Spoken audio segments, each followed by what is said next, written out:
Thank you, Colleen. That was beautiful and very inspiring. So good morning again. I am excited to be here and be able to share a word with you today. We are in the 6th Sunday of our 12-week series dealing with exploring the 12 powers of God in man. And this is a wonderful series. This is a whole series devoted to spiritual empowerment. Isn't that an exciting topic? Yes, I think so. And the power that I'm going to be working on today, sharing with you today, is the faculty called power. Even better, right? So, what I want to share with you is some of the insights, some of the blessings that I have received over years of reading many different books, speaking and studying with some spiritual teachers. And these blessings that I received, they happened when I took this information to heart and when I really put it into the practical application in my life. That's when the blessings came. So I'm going to share some information with you. But the real blessing is going to come if it inspires you to take action. Okay? So I have a couple books I'm going to share with you today, talk about some authors, and these books are available in our bookstore. And if you feel inspired, of course, you can come and get a few books and really power up your life. So, are you ready to take another powerful step forward on your spiritual journey this morning? Yes! All right, then let's go. All right, the power we were talking about, power, is a spiritual power. And we are talking about your power of choice. We make many, many, many choices throughout the day, and this is the spiritual power we're talking about. It's your power to choose, your control over your thoughts and your feelings. This power is located right here at the base of your throat. It's associated with your larynx and your vocal cords. So we're going to talk about the power of your spoken word today. We're going to talk about the power of your silent word today as well. The power that you speak as you speak to yourself. So realize it's going to be your internal voice and it's going to be your out loud speaking voice. Both of these are associated with the power of choice and control. Now, the color for today is purple. Isn't that a lovely color? Many of you are wearing purple. Did you know purple is the color of royalty? And and many of you know that. Don't you feel royal? Yes.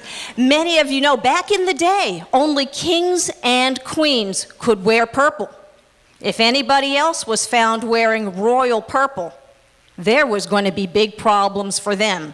Now today we can claim our inherent divinity and the nobility of our soul, and we can wear our purple and be proud about it. And what I'd like you to do today, turn to your neighbor and just ask them this question. Do you know that you are the king or the queen of your universe?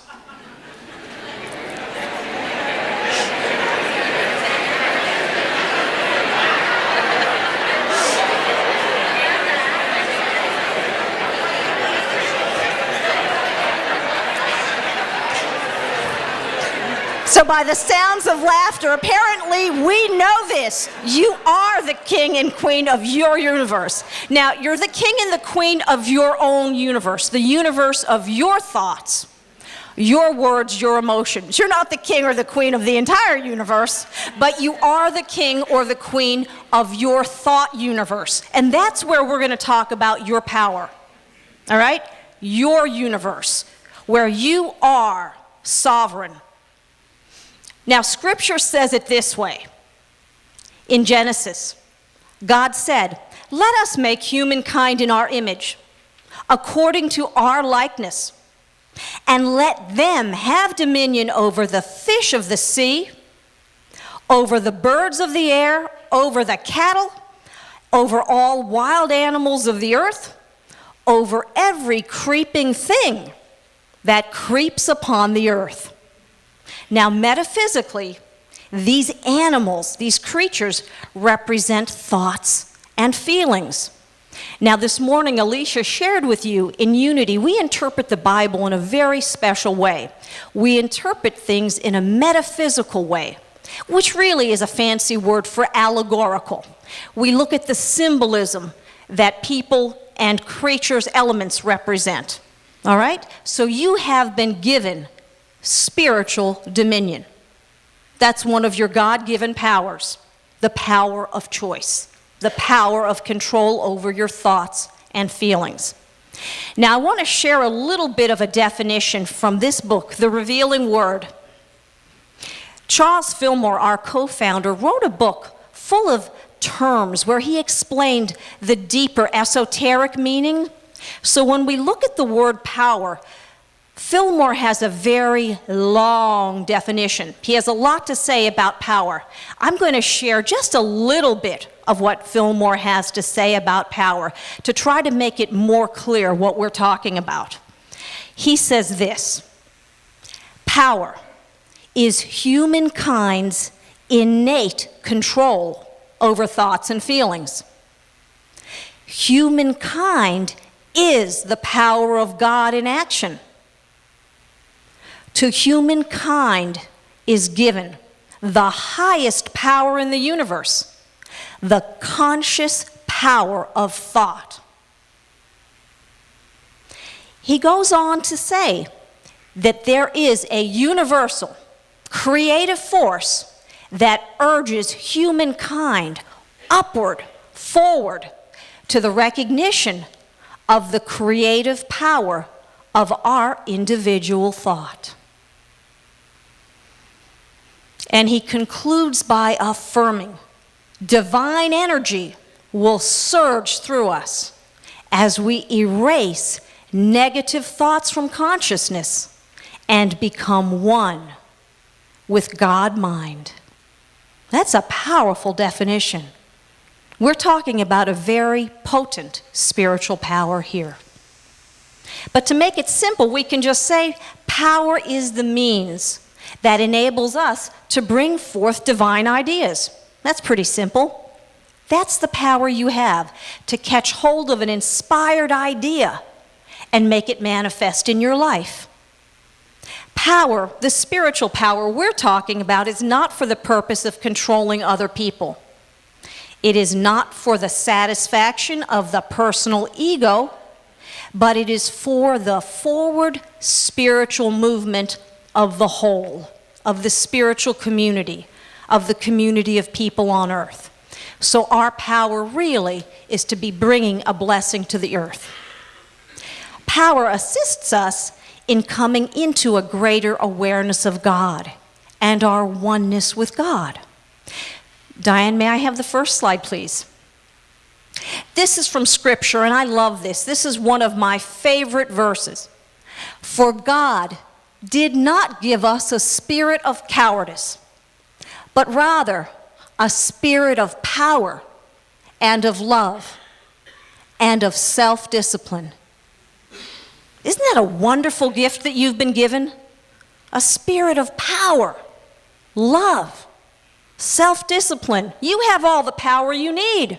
The question is whether we wake it up and express it, but you've been given power. That's your birthright. So spiritual power is already within you. There is nothing that needs to be added to you. You are whole and complete. This power only needs to be awakened. The old term is quickened. We shake it up. We quicken that power, and then we express it into our lives to help us create the lives that we really want to live. Maybe not the life you've been living, but the life of your dreams. So I want to share with you again some of the blessings I've received as I have studied, read, and looked at this spiritual principle of power. Years ago, I was acquainted with the work of the famous mythologist Joseph Campbell and his work on the hero's journey. Anybody in here familiar with Joseph Campbell? Okay, many. Great, I'm preaching to the choir. Good. So I want to share that with you because this helped me understand life in a whole new perspective. Rather than being a victim of circumstances, We are, in fact, the hero of our life and the author of our life journey. So let me share a little bit about this spiritual journey of the hero's journey for some of you who are not well acquainted with Joseph Campbell. The hero's journey really is a story about coming of age, where we mature. Through trials and tribulations and hardships, we step into power. And we all are undergoing this journey. Whether consciously or unconsciously, we are all the heroes of our lives, and we are walking through this journey now. And the journey has basic elements that all of us will recognize in different ways, but the basic elements are the same. We're called to depart from the normal routine. The routine at home, the routine at work, the routine life we're living. Something calls us away from the routine. There's disruption. Then we enter into unknown territory where we encounter fears, mysteries, perhaps dragons. Maybe we meet mentors, spirit guides, and helpers. But we're in unknown land, new land. In this process, we are initiated into new understandings, skills, and power. And through successfully facing and meeting those challenges, we gain mastery over our newfound skills, but most importantly, we gain power and mastery over ourselves. Now, the final movement of this hero's journey is the return home, because we don't stay in a far-off land. We come back with spiritual power, with wisdom, and we return to serve with love, wisdom, and power. So that's basically, in a real quick nutshell, the hero's journey that we're all on. And I believe that you and I are heroes, and today we are facing many new and many diverse challenges. And it's good to remember these challenges arise not to hurt us, but to bless us, to call us forward and help us step up into a greater expression of power than we've ever expressed before. We become aware of our divine nature, and through this process, we assume the rightful ownership of all of our spiritual faculties and powers. Sounds good, doesn't it? Sounds empowering. Yeah, that's what we're about. People have been talking about and writing about the shift of the ages, and I believe we're in it now. Some of you can feel this. Change is occurring, and it's occurring rapidly. Sometimes it feels like the change is so rapid that it's hard to keep up. Well, we're in that process now of transformation. And what's happening is deep transformation. Now, many years ago, I read a wonderful book, The Seed of the Soul by Gary Zukav. And this book was a blessing to me. You know, I said on the hero's journey, you might meet mentors. Sometimes our books, this can be a mentor, the spiritual wisdom. This can be a mentor to help guide us. Now, we have this book available in our bookstore for purchase, and it is so current today that the latest edition of Unity magazine, the one for November and December, actually has an interview with Gary Zukav discussing this very principle of spiritual power. Isn't that interesting? 20 years ago, and it's still current. So I want to share a little bit with you about what wisdom that blessed me in this book, to share something with you that I think will bless you and empower you.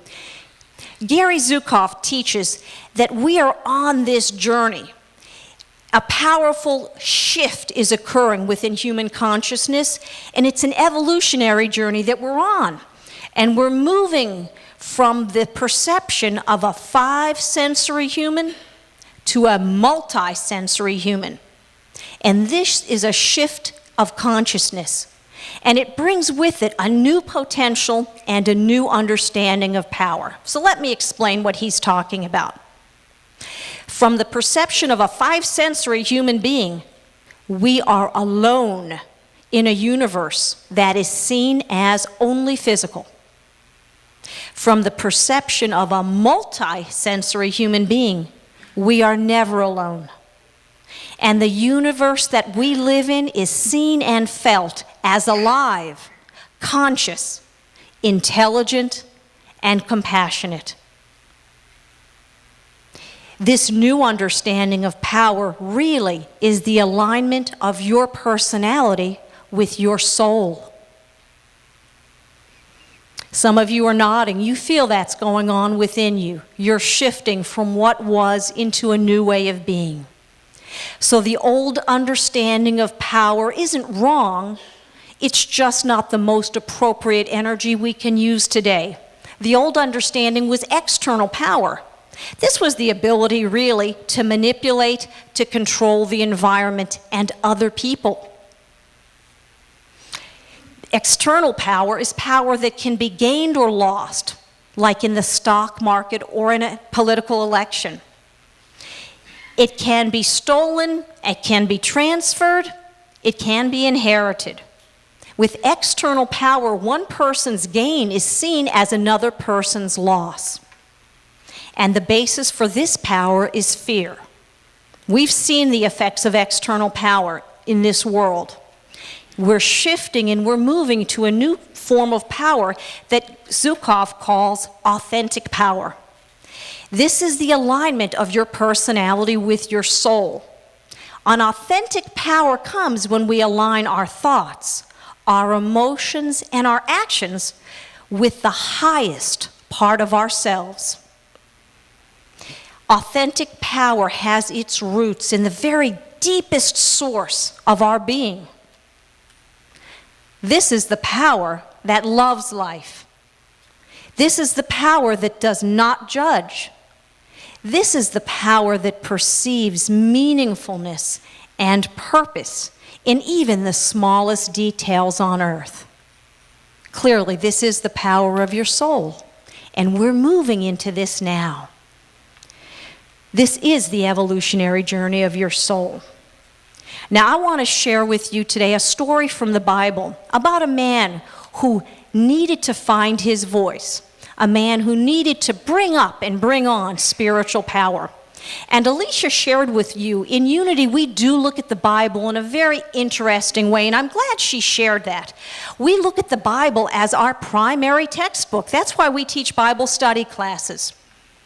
We believe the Bible teaches us about God, but not as a distant person up there, out there, far away, but we believe the Bible teaches us about God as spirit, as the true essence of our being that is within each and every one of us. The Bible teaches us and gives us clues about the spiritual life that we are living right now and how we can live it with more enthusiasm and power. In this revealing word, Filmore says this: the characters that we read about in the Bible represent ideas in one's own mind. And when we understand this symbolism, you can follow the movement of the characters, and you can read that and find a way to solve all the problems in your life. So we're going to look at a character in the Bible. We're going to look at Moses today.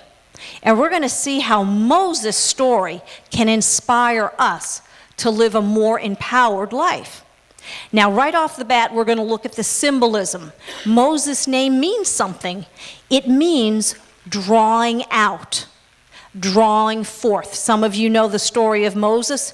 He was found in a basket in the reeds by the side of the river, and he was drawn out of the water. That's one meaning. But really, we can look at what's being drawn out from deep within your being, what's being called to be expressed. That's the deeper meaning of Moses. We're going to start, his story is in the book of Exodus, and it's a very long story. We're going to start in the middle. After Moses has left Egypt, he's settled in the land of Midian. He's married a woman by the name of Zipporah, and he's tending his father-in-law's, Jethro's flock. So Moses is a mature man, okay? And the scripture says, after a long time, the king of Egypt dies. So we know Moses has been a shepherd now for many a year. And then the scripture says, Moses led the flock beyond the wilderness, and he came to Horeb, the mountain of the Lord. So Moses is living his life, working, doing his duty, but something's different in Moses today. He doesn't walk the same path he always walks. He walks beyond the wilderness, and he comes to the mountain of the Lord. Symbolically, wilderness represents undisciplined thinking. So on this day in Moses' life, he had gotten past the point of undisciplined thinking, uncultivated thought. He had moved into a higher organization.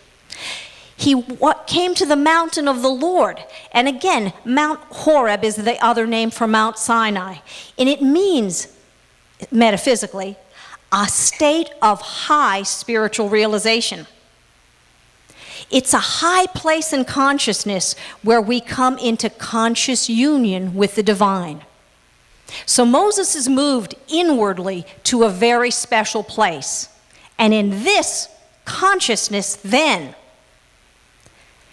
Moses had developed the eyes to see. He had developed the ears to hear, and now he's able to be inspired.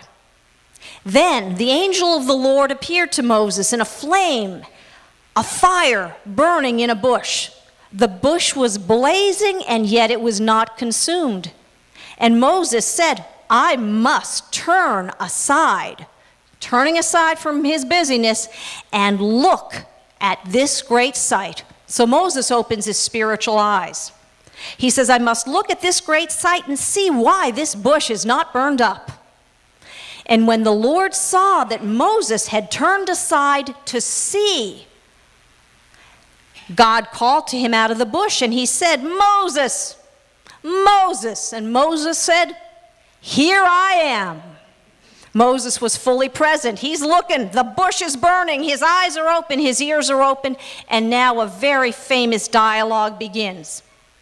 Now I want to just say aside, I believe that bush was always burning. I believe that bush is burning now. I believe that change that occurred was within Moses. He had eyes to see and ears to hear. He might have walked past that bush 100 times before, but on this day, he was ready to hear and see. He was ready to be called. So anyhow, God speaks to Moses, and he says, Moses, I have heard my people's cry. I will send you to Pharaoh to bring my people, the Israelites, out of Egypt. Now Moses, you thought he might have been excited to help his own people, to get from slavery to freedom. Instead of saying, oh boy, here's my chance to help my people, Moses said, uh-oh. Now, have you ever felt the call of spirit? Have you ever knew it was calling you to expand, to grow, to stretch, to step up and become something or someone much more powerful than you were, and at the same time felt deep fear and trembling at the very thought of it? You don't have to raise your hand. I'll raise it for you. So God calls Moses forward. He calls him to liberate the people. But Moses says, who am I? Who am I, Lord, that I should go to Pharaoh and bring the Israelites out of Egypt? Moses is busying playing small. God's calling him up, and Moses is raising an objection. Each time God calls Moses, and he calls him 4 times, Moses raises an objection. The 4th time Moses raises his objections, we finally get to the heart of the problem.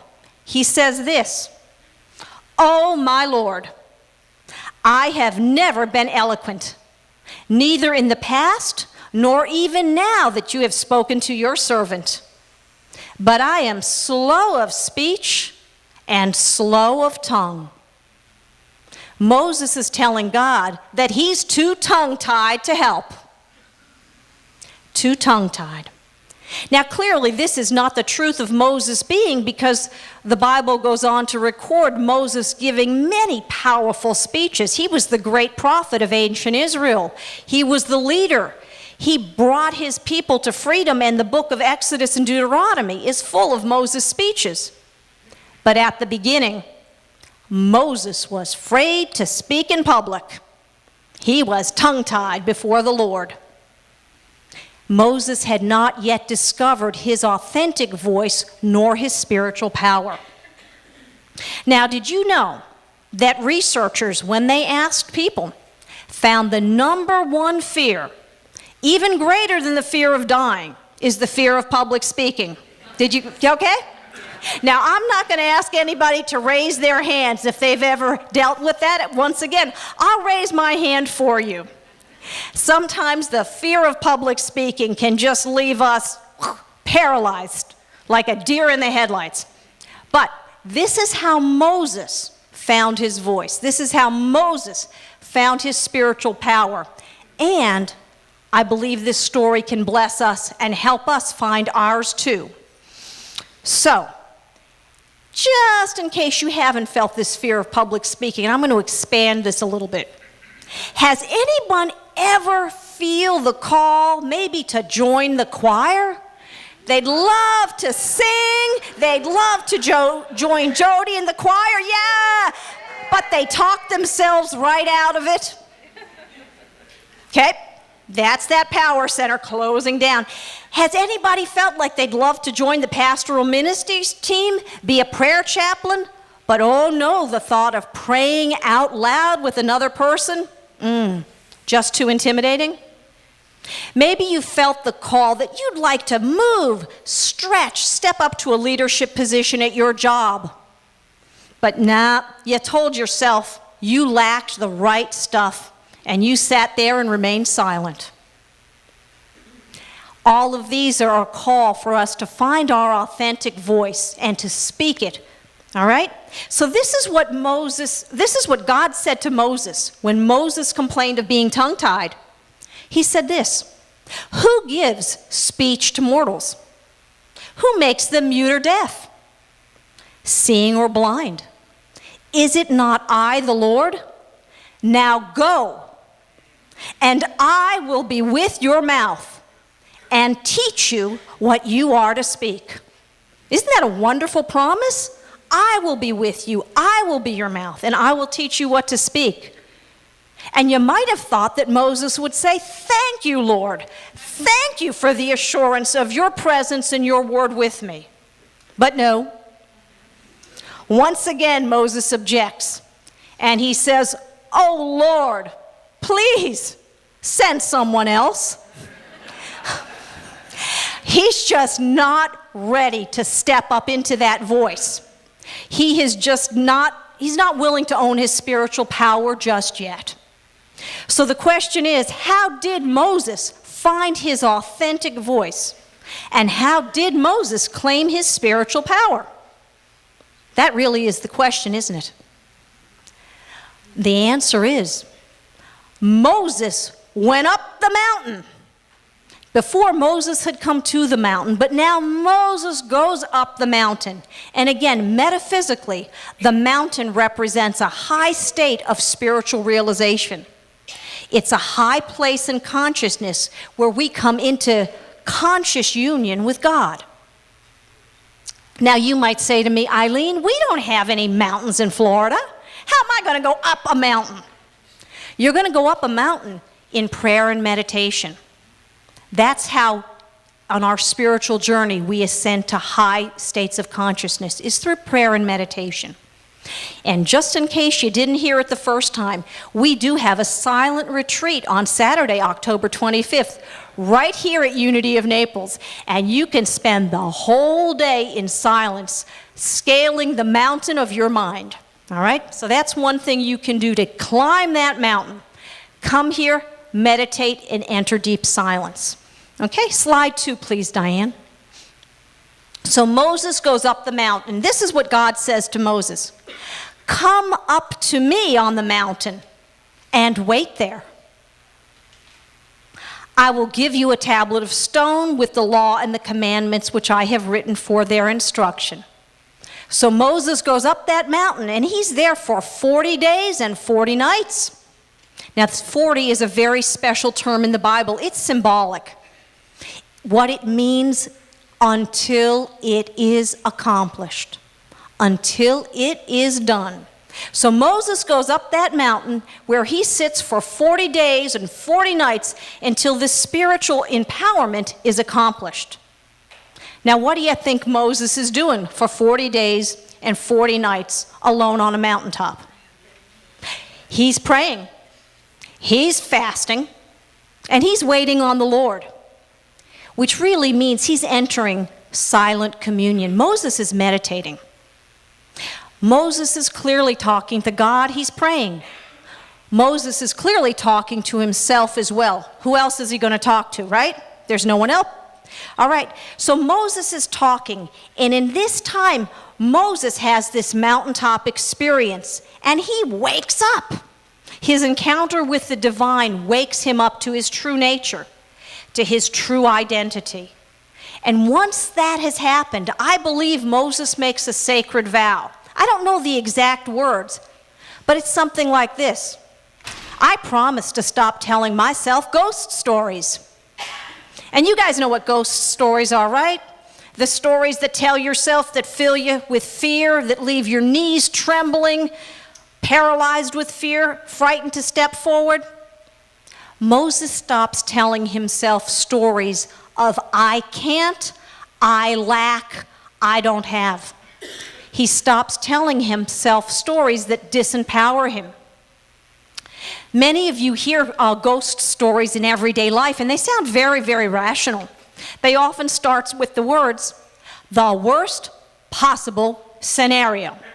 So I'm going to clue you in right now. When you hear a story that starts with the worst possible scenario, you may well be hearing a ghost story. And I suggest we turn our focus to the best possible outcome, okay? Switch that around. You don't want to be focusing on the worst. You want to be focusing on the best, what God can do in your life. So, Moses stops telling himself the stories that leave him weak. He becomes impeccable with his word. Impeccable means without sin. It means we are not going to use that word against ourselves. He begins to use the creative power of the word in a positive, empowering way. Your word is the power that you have to create. Your word is the gift that comes directly from God. This word is the power you have to think, to express yourself, and to create all the events in your life. Now, there was another book I read years ago that served as a real mentor, a blessing for me, and it was called The 4 Agreements. Anybody read that one by Don Miguel Ruiz? Yep. It's a great book, and it's still current today, and I just want to talk about the first agreement. Be impeccable with your word. This is really the most powerful of the 4 agreements. Ruiz tells us that our word is like a sword that has 2 edges. This word can be used to create an experience that feels like heaven on earth or an experience that feels like hell. That's how powerful your word is. Depending on how we use the word, it can set you free or it can enslave you. The power of choice is very powerful. Our minds are fertile fields, and what you plant in the field of your consciousness will grow. The problem is, too often, the mind is fertile for seeds of fear rather than seeds of love. As a little child, you might have received an opinion you weren't good enough, you weren't smart enough, you didn't have what it takes. And as a little child, you accepted it. You agreed, and you made that an agreement in your life. And today, you and I, we might live by many of those false, limiting, disempowering agreements that we unconsciously accepted. But today is a new day. Today is the day when we take back our power. We take back the power of the creative word by making a powerful new agreement. Today we declare, today I will be impeccable with my word. And together, today I will be impeccable with my word. I will not use my word against myself. I will not use my word against myself. I will use my word in the direction of truth and love. I will use my word in the direction of truth and love. And as you do this, with this one powerful agreement, you will begin to break all those other false agreements and you will take your power back. Diane, next slide, please. This is one of my favorite passages in the Bible. Jesus declares his ministry of the Christ when he reads from the scroll of the prophet Isaiah. And he says this, and I want you to think about the presence and power of Spirit within you. The Spirit of the Lord is upon me. He has anointed me to bring good news to the poor. He has set me to proclaim release to captives, recovery of sight to the blind, to let the oppressed go free, and to proclaim the year of the Lord's favor. The good news is that you already have ample spiritual power. Nothing needs to be added, only expressed. Okay? So, we can enter into a new agreement with yourself and with your word. And when you feel God calling, you can stop stalling. You can respond to God's call for holy boldness with a walk of faith. And you can move confidently in the direction of your dreams. Now, what I have for you is a homework assignment for anybody who'd like to power up your life. In 1920, our Unity co-founder, Charles Filmore, wrote this invitation. And I want to share it with you. We have copies in the back of the church, right near the side table where the prayer box is. And I'm just going to share a little bit with you. Filmore says this: join the Unity Good Words Club. All who desire to aid in establishing a shift in world conditions are invited to join the Good Words Club. Cooperation with the Good Words Club serves a twofold purpose. It affords individual benefit and uplifting, and it assures consequent betterment of humankind. Anyone can affiliate with the Good Words Club regardless of creed. There are no dues nor fees attached to membership. And the official emblem is the symbol of the wise monkey. See no evil, hear no evil, and speak no evil. Are you ready to commit to creating and supporting a powerful shift in human awareness? Then join the Good Words Club. And these are the three ideas it brings forward. I believe that there is a power in united effort. I believe that there is a power of the spoken word. And I realize I am held accountable for my words. I desire to be a member of the Good Words Club that I may unite in supporting others, as well as myself, to speak only good, true words and participate in actions that support these good words. Now, if anybody feels inspired to join this club, Alicia has generously printed 100 copies, and they're on that back table. Be sure to get one, and if we run out, if everybody here would like to join that club, we can certainly print more. So please join with me this day in our Good Words Club and see divine blessings flow powerfully in your life. God bless you.